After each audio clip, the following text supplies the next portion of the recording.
After surviving a devastating car accident that left me with severe burns, my husband looked at me with disgust and called me unbelievably ugly.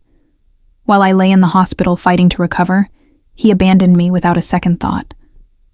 I was heartbroken, but I focused on healing. Months later, after I received a massive financial settlement for the accident, he suddenly reappeared, acting sweet and remorseful, begging to take me back. But this time, I knew better. It sounds like you've been through an incredibly traumatic experience, and I'm truly sorry for what you've endured. It takes immense strength to go through what you have and come out the other side with such clarity and resolve. Here's a revised version of your script, aiming for a US audience with simplified language and consistent length, while keeping your original message intact.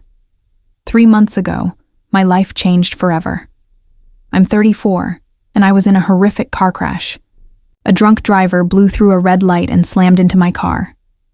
The impact sent me spinning right into a tanker truck that was illegally stopped at the intersection. My car caught fire.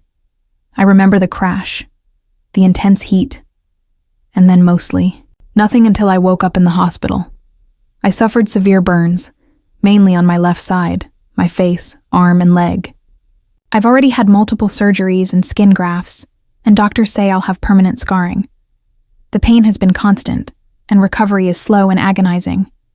I'm still in a specialized burn unit, and will likely be here for at least another month, followed by extensive outpatient therapy and more reconstructive surgeries later on. My husband, Mark, 36, was there at the hospital for the first few days.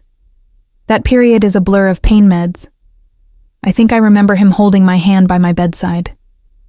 When I became more aware, maybe a week after the accident, my face bandages had been changed. I hadn't seen myself yet, but I knew it was bad. The doctors were gentle but clear about how much scarring I'd have. One afternoon, Mark was in the room. I was feeling particularly low. The nurses had just finished a very painful debridement session. I tried to talk to him, to ask about home, our dog, anything to feel normal. He was quiet, mostly just looking at his phone or out the window. I asked him what was wrong. After a long hesitation, he told me he was struggling with my appearance. He said, and I remember his exact words, that he found it hard to look at. Me, that I was unbelievably ugly now. He said he didn't know if he could be married to someone who looked like me. He said this while I was lying there, covered in bandages, barely able to move, and in constant pain. I was stunned, unable to process it at first. It felt like another blow on top of everything else. I didn't scream or cry right then. I think I was too shocked. I just looked at him, or where I thought he was, as my vision was still blurry in one eye. Very calmly, I told him if that's how he felt, he should leave. I needed to focus on healing, and I couldn't do that with someone in the room who felt that way about me. He got defensive, saying I was unfair, that he was just being honest, and I always said honesty was important. He claimed he was a victim, too, that his life was also ruined. He eventually left, looking angry. He didn't come back the next day, or the day after. It's been almost 2 months since that conversation.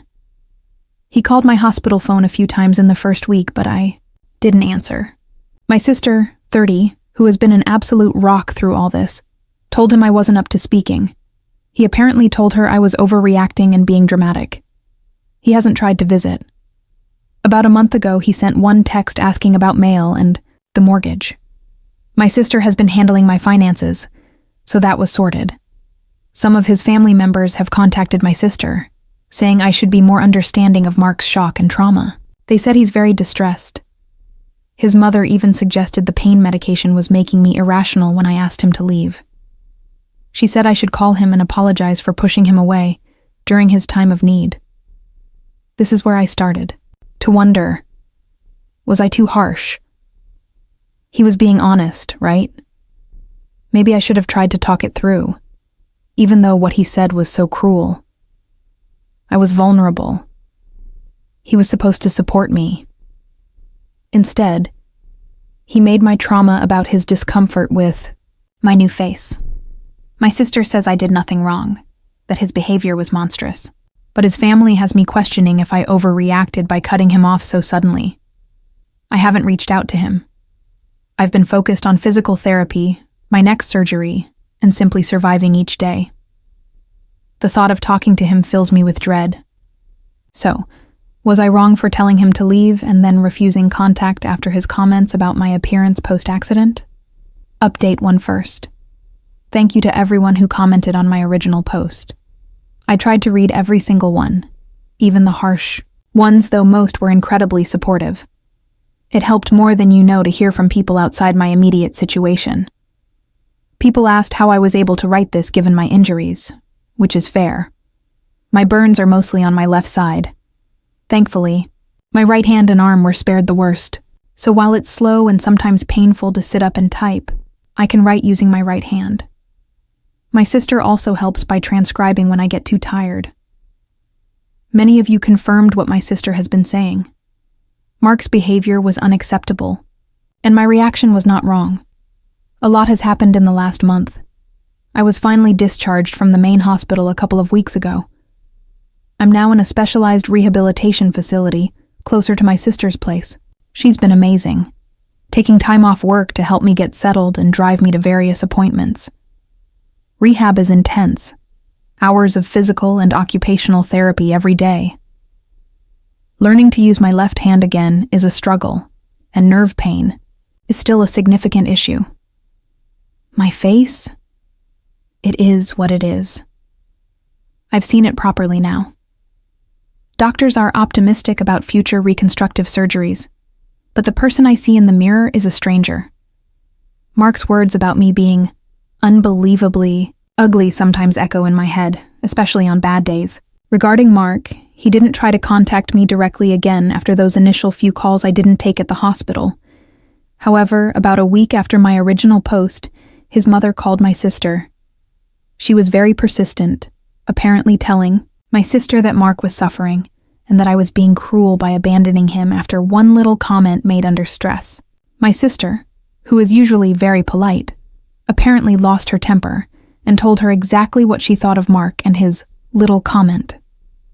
She told his mother that Mark abandoned me, not the other way around, and that if he was suffering, it was the consequence of his own actions.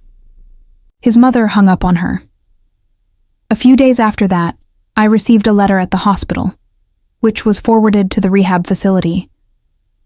It was from Mark. It wasn't really an apology. It was a strange, rambling letter. He wrote about how hard this has been for him, how his friends are asking about me, and he doesn't know what to say, and how the house feels empty. He mentioned the financial strain, the bills, and how he's worried about the mortgage. He did say he was sorry if what he said upset me, but that he was just trying to be honest, and felt blindsided by my reaction. He then suggested that, once I was feeling better and more like myself, we could talk. There was no mention of my injuries beyond how they affected him, no questions about my recovery, no offer of support. It felt entirely self-serving. I showed it to my sister, and she agreed. I didn't reply. The legal side of things is also moving forward. The drunk driver who hit me was found to be heavily intoxicated and had a history of DUIs. The trucking company whose vehicle was involved, though not at fault for the initial collision, the fire was a complex issue related to my car's impact with it, has a large insurance policy. My lawyer, who my sister helped me find, is excellent. She specializes in catastrophic injury cases. She's been gathering all the information, medical records, police reports, and expert testimonies. She mentioned that because of the severity of my injuries, permanent disfigurement, loss of earning capacity, my left hand and eyesight are affected, and the sheer negligence of the drunk driver, any settlement would likely be substantial. She also mentioned the trucking company might want to settle to avoid a lengthy trial and negative publicity given the fire. This legal aspect is something Mark also briefly touched upon in his letter. He asked if I'd thought about a lawyer, and said he hoped I'd get something decent because they would need it. That line in particular made my stomach turn. It felt like he was already thinking about the money. I've started separating my finances from his as much as possible. My sister is helping me open new bank accounts. My lawyer has advised me on how to handle joint assets like the house we still have a mortgage on. Mark is still living there. I have no desire to go back to that house. Not now. Maybe not ever. Rehab is tough, but I'm making small progress. Some days are better than others. I'm trying to focus on my recovery and not let Mark's actions consume me. But it's hard when he or his family keep trying to insert themselves back into my life in these manipulative ways. I haven't spoken to him directly since that day in the hospital. I don't plan to. Thank you again for the support. It's helped me feel stronger in my decision. Update 2. Hello everyone. It's been a while since my last update. So much has happened, and honestly, some days I'm just too exhausted to even think about writing it all down. But I wanted to keep those of you who were invested updated, and your previous advice was invaluable. My physical recovery is ongoing. I was discharged from the inpatient rehab facility about 6 weeks ago. I'm now living in a small apartment my sister helped me find. It's accessible and close to my outpatient therapy center. The therapies are still grueling: physical, occupational, and psychological. I've had one more reconstructive surgery on my hand, and many more are planned for my face and arm over the next couple of years. The scars are prominent, and the disfigurement is, as the doctor said, permanent. I'm learning to live with this new version of myself. Some days are incredibly difficult. Simple tasks are still a challenge, and the reflection in the mirror can still be a shock. Now for the main reason I'm writing this update: the settlement and Mark. About a month ago, my lawyer informed me that the trucking company's insurers had proposed a settlement. After some negotiation, we reached an agreement. The settlement amount is $3 million. After legal fees and medical expenses already incurred are deducted, a very substantial sum will be left for my future care, lost income, and pain and suffering. The news was overwhelming. It's not a lottery win. It's compensation for a life-altering injury caused by someone else's recklessness. It means I won't have to worry about medical bills, and I can afford the best possible ongoing care and reconstructive surgeries. It gives me a sense of security in an otherwise very insecure new life. The settlement was finalized and became official about 2 weeks ago. My lawyer advised me to keep it quiet for as long as possible. But news like that, especially in smaller communities or through legal circles, can sometimes get out. I hadn't told Mark, obviously. We've had no direct contact. My lawyer did send a formal letter to him regarding the pending divorce proceedings. Yes, I filed for divorce, and the division of marital assets, primarily the house. Suddenly, about a week after the settlement was finalized, Mark's behavior changed dramatically. He started calling me multiple times a day. I didn't answer. He left voicemails. The tone was completely different from his previous communications. No longer was it about his suffering or how I was being unfair. Now it was all concern and affection. Honey, I'm so worried about you. I miss you terribly. We need to talk. I've made a terrible mistake. Then he started texting about how he'd been a fool, how he was scared and confused after the accident, and how he didn't mean what he said. He said he loved me, that he always has. He mentioned seeing an article about the trucking company settling, a major case. He didn't explicitly say he knew it was mine, but the implication was clear. He was so glad I would be taken care of. When I didn't respond to calls or texts, he showed up at my apartment. I don't know how he found my address. I suspect his mother got it from someone, or he did some digging. My sister was with me when he arrived. He buzzed, and when I didn't answer, he started banging on the door, shouting my name, saying he just wanted to talk and apologize. My sister called the police. They came and escorted him off the property, warning him against harassment. He was apparently very emotional and told the police he was just trying to see his sick wife. His family has also ramped up their efforts. His mother has called my sister crying, saying Mark is a changed man, that he's heartbroken and deeply regrets his actions. She begged my sister to convince me to give him another chance. She even mentioned how wonderful it was that I received the settlement, because now Mark wouldn't have to worry so much about providing for me while I recovered, and they could rebuild their lives together. The audacity is astounding. I haven't spoken a single word to him. My resolve is stronger than ever. His sudden, miraculous change of heart, timed perfectly with the news of my settlement, tells me everything I need to know. It's not about me, my well-being, or regret for his cruelty. It's about the money. He called me unbelievably ugly and abandoned me when I was at my lowest, most vulnerable point. He showed no remorse, no concern, only self-pity and annoyance, until he smelled money. The divorce is proceeding. My lawyer is aware of his recent behavior and the settlement. She is ensuring my interests are protected. It's disgusting and heartbreaking to see him behave this way. It confirms that the man I married either never truly existed or died the day he looked at my burned face and felt disgust instead of compassion. I'm not sure what he'll try next, but I'm prepared. My sister and my lawyer are my shields. I'm focusing on my healing, on building a new life for myself. A life that definitely does not include him.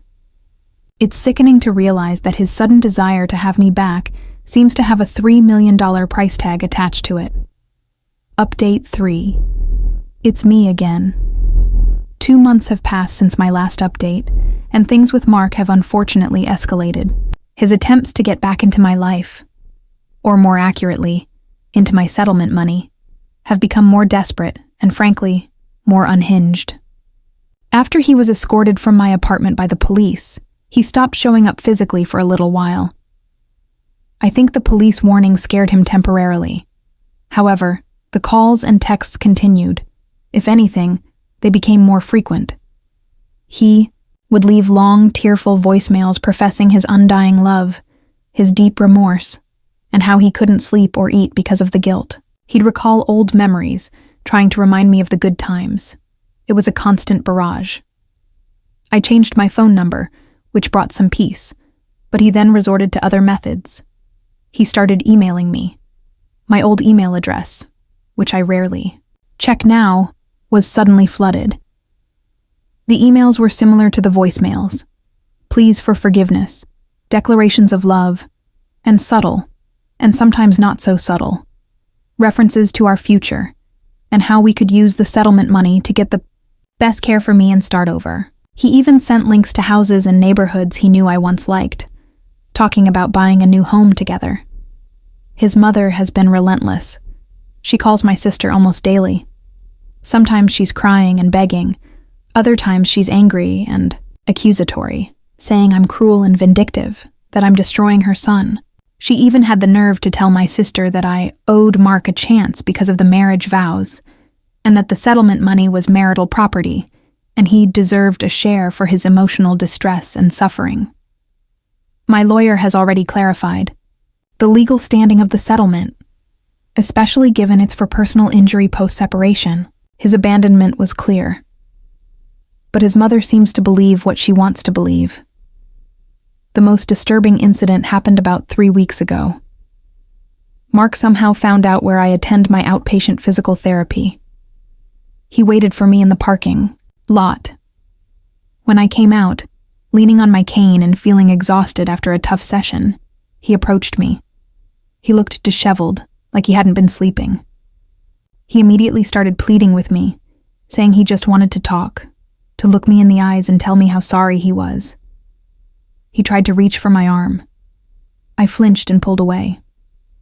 I told him, my voice shaking a bit but firm, to leave me alone, that I had nothing to say to him, and that he was harassing me.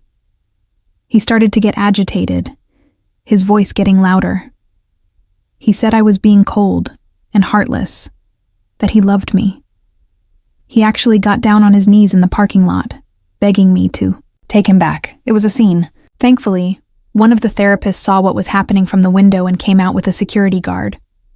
They made Mark leave and ensured I got to my sister's car safely.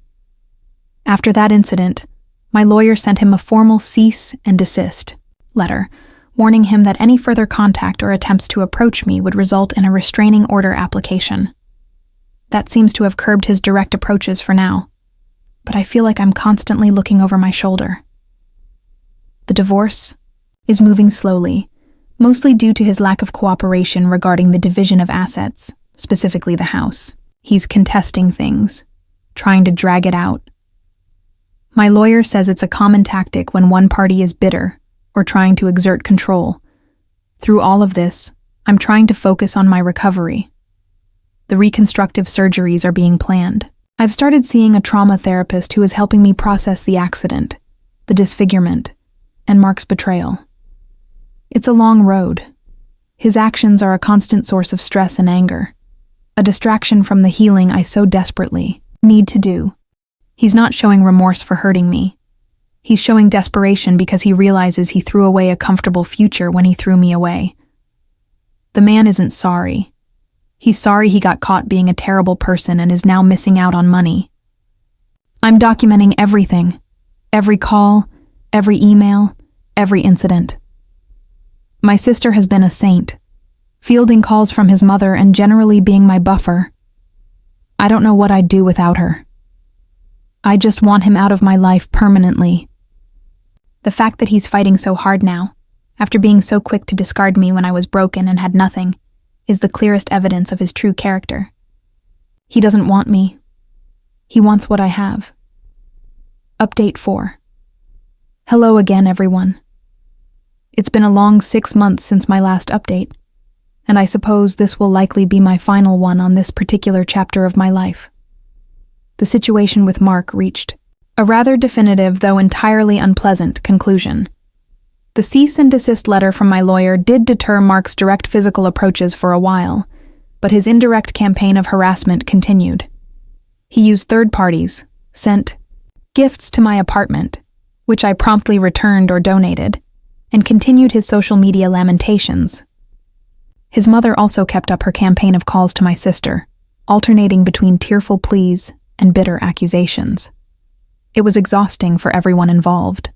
The divorce proceedings were dragging, primarily because Mark was being obstructive. He contested the valuation of the marital home, argued about every piece of furniture, and tried to claim a portion of my settlement, citing his emotional investment in our marriage and the trauma he also suffered. My lawyer was brilliant, shutting down his ridiculous claims one by one, but it all took time and added to my stress. About 3 months ago, things took a darker turn. Mark, in what I can only describe as a complete breakdown of judgment, attempted to use the legal system to force my hand. He filed a petition for spousal support, claiming he was unable to work due to the emotional devastation caused by our separation and my refusal to reconcile. He also claimed that my injuries and subsequent settlement had created a drastic imbalance in our financial situations, and that he was entitled to support to maintain the lifestyle he had become accustomed to during our marriage. This was on top of his demands for a larger share of the house equity. His petition was, to put it mildly, laughed out of court. The judge was not impressed with his claims, especially when presented with the timeline of his abandonment, his cruel words to me in the hospital, and his sudden renewed interest coinciding with my settlement. The evidence of his harassment, including the police report from when he showed up at my apartment and the incident at my therapy center, was also presented. The judge dismissed his petition for spousal support outright and admonished him for wasting the court's time. This public humiliation seemed to be a turning point for Mark, but not in a good way. He became more erratic. He started leaving angry, sometimes incoherent voicemails on my sister's phone, as I had blocked him everywhere. He accused me of ruining his life, of turning everyone against him. There were no more professions of love or remorse. It was all rage and blame. The final confrontation happened about a month ago. The divorce was nearing its final stages. We had a court date scheduled to finalize the division of assets, which was likely not going to go in his favor given his behavior and the clear pre-separation nature of my settlement funds for personal injury. The day before the court date, he showed up at my apartment building again. This time, he didn't buzz or knock. He waited in the lobby, and when another resident opened the main door, he slipped in and came straight to my apartment door, banging on it loudly. I was alone. My heart was pounding. I immediately called the police and my lawyer. He was shouting through the door, not pleas this time, but demands. He yelled that I owed him, that I was selfish and cruel, that I had taken everything from him. He started kicking the door. I was terrified. The police arrived within minutes. They had to physically restrain him. He was shouting obscenities, calling me names, including his favorite, ugly, and saying I would regret this. He was arrested for harassment, violating the spirit of the cease and desist, though no formal restraining order was in place yet. His actions were clearly escalating and causing a disturbance. The next day in court, he was a wreck. His lawyer looked embarrassed. The judge, already familiar with his previous antics, was visibly displeased. The arrest from the previous night was brought up. Mark tried to speak, to make a statement, but he just started rambling about how unfair everything was, how I had bewitched everyone. He showed absolutely no remorse, no understanding of the pain and fear he had caused me. The divorce was finalized. The judge awarded me the entirety of my settlement, ruling it as separate property due to the nature of the funds, compensation for personal injury, and the timing relative to his clear abandonment. The marital home was ordered to be sold, with the equity to be divided according to standard marital property rules, which, after the mortgage and fees, wasn't a windfall for him, especially with his own legal fees. Mark faced charges for the harassment and disturbance. He received a fine, probation, and a court-mandated anger management course. A formal restraining order was also granted, preventing him from contacting me or coming near my residence or places I frequent. His mother called my sister one last time after everything was settled. She didn't cry or beg. She just said in a cold voice that I had destroyed her son and that she hoped I was happy. My sister told her that Mark had destroyed himself with his own choices and then hung up. We haven't heard from them since. So, that's where things stand. Thank you all for listening and for your support through this incredibly difficult journey. It helped to know I wasn't alone in seeing his behavior for what it was. I'm closing this chapter now and looking towards a future where Mark is nothing but a bad memory.